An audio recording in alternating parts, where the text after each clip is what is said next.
Olá, vamos falar de uma coisa hoje, uma abordagem de autoconhecimento que é, olha, fascinante. É sobre aquela sensação, sabe, que talvez muita gente conheça, de se sentir meio perdido, de ficar repetindo os mesmos padrões na vida e não entender direito por quê.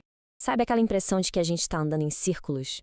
Vivendo as mesmas histórias, só que com personagens diferentes? Parece que tem um roteiro invisível ali no comando de tudo. E o que a gente busca? Clareza, né? Um jeito de trilhar um caminho com mais consciência. Normalmente, quando a gente pensa em mapa, a gente pensa em navegar o mundo lá fora, né? E de um ponto A para um ponto B. Mas e se existisse um mapa para o nosso mundo interior?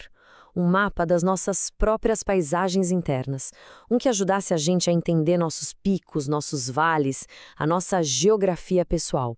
Pois é exatamente essa a proposta que a gente vai desvendar aqui. Bom, para começar, como qualquer mapa que se preze, a gente precisa primeiro entender a legenda, certo? O que é isso exatamente? E tão importante quanto o que não é. Vamos decodificar a base dessa ferramenta para a gente poder usar com clareza total. O nome formal da técnica é Terapia Integrativa de Leitura Arquetípica. Um nome comprido, né? Mas a gente pode pensar nisso de um jeito mais simples, como um espelho simbólico e estruturado. A ideia aqui não é dar respostas prontas, de jeito nenhum. É mais como refletir as dinâmicas que já existem dentro da gente, mas de uma forma organizada, que faça sentido. E olha, esse ponto aqui é crucial. Esse mapa não tem nada a ver com prever o futuro ou adivinhar o que vai acontecer.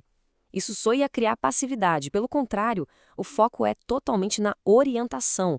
Ele mapeia os potenciais, as tensões. Para quê? Para oferecer clareza. E com essa clareza, a pessoa pode fazer as próprias escolhas com muito mais consciência e autonomia. É sobre poder, não sobre destino. O mais legal é que esse mapa não fala uma língua só. Ele é poliglota. Ele integra um monte de saberes diferentes. A gente está falando de numerologia simbólica, astrologia psicológica, os arquétipos do Jung, que são aqueles padrões universais de comportamento, sabe? E até a leitura energética dos chakras, os nossos centros de energia. Cada um desses sistemas funciona como uma linguagem diferente, que descreve a experiência humana por um ângulo único. Tá, mas com tanto sistema diferente, como é que isso não vira uma bagunça? A resposta está na estrutura. A leitura é toda organizada em níveis. Pensa como se fossem as camadas de um mapa geográfico. Sabe, que vão do mais geral para o mais específico. Vamos entender direitinho como funciona essa estrutura de 4 camadas. Então, o sistema tem 4 camadas que se encaixam e, o mais importante, validam umas às outras. Pensa nos anéis concêntricos. A leitura começa bem no centro, na camada que a gente chama de estrutural, que é a mais profunda. E daí vai se movendo para as camadas mais externas, que falam mais do nosso momento presente. Essa primeira camada, a estrutural, é tipo nosso manual de fábrica. É isso mesmo. Ela descreve a nossa essência, nosso projeto original, sabe? Aquelas tendências mais profundas da nossa alma e o nosso propósito de vida. É o alicerce de quem a gente é. Logo depois, vem a camada processual.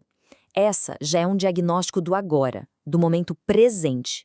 Ela mostra como aquela nossa essência, todo aquele potencial, está conseguindo se manifestar ou não na vida real, hoje. É ela que aponta os bloqueios, os desequilíbrios que estão acontecendo. E, gente, essa analogia aqui é simplesmente perfeita para entender a diferença. Pensa num carro de Fórmula 1. A estrutura dele foi feita para quê? Para correr a 300 quilômetros por hora. Esse é o potencial dele. Mas e o processo? A realidade atual? Ele pode estar preso no engarrafamento na hora do rush com o motor fervendo. É isso. A camada processual mostra exatamente essa distância entre quem a gente é na essência e como a gente está vivendo agora. Ok. Mas com tantos sistemas diferentes, como é que isso não vira uma salada de símbolos? Pois é, aqui está o pulo do gato, a genialidade do método, a lógica por trás da integração. Vamos ver como tudo isso se conecta de forma inteligente. O segredo está numa palavra: convergência.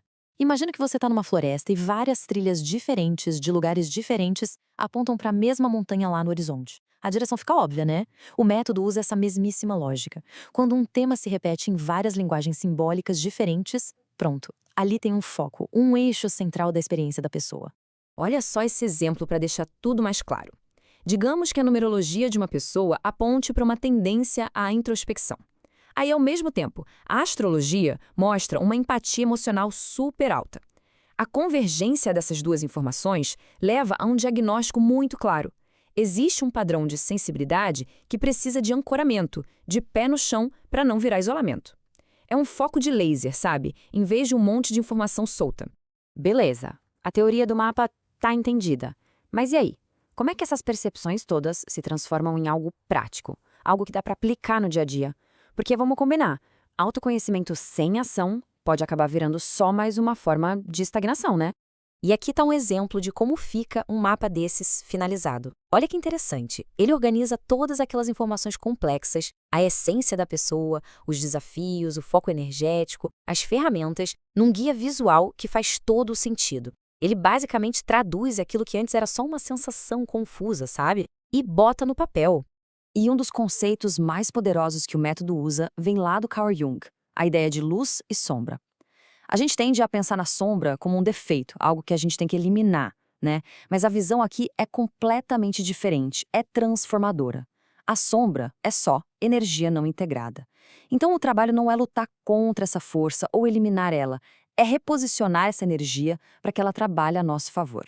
Esse exemplo aqui do arquétipo do humanista deixa tudo cristalino.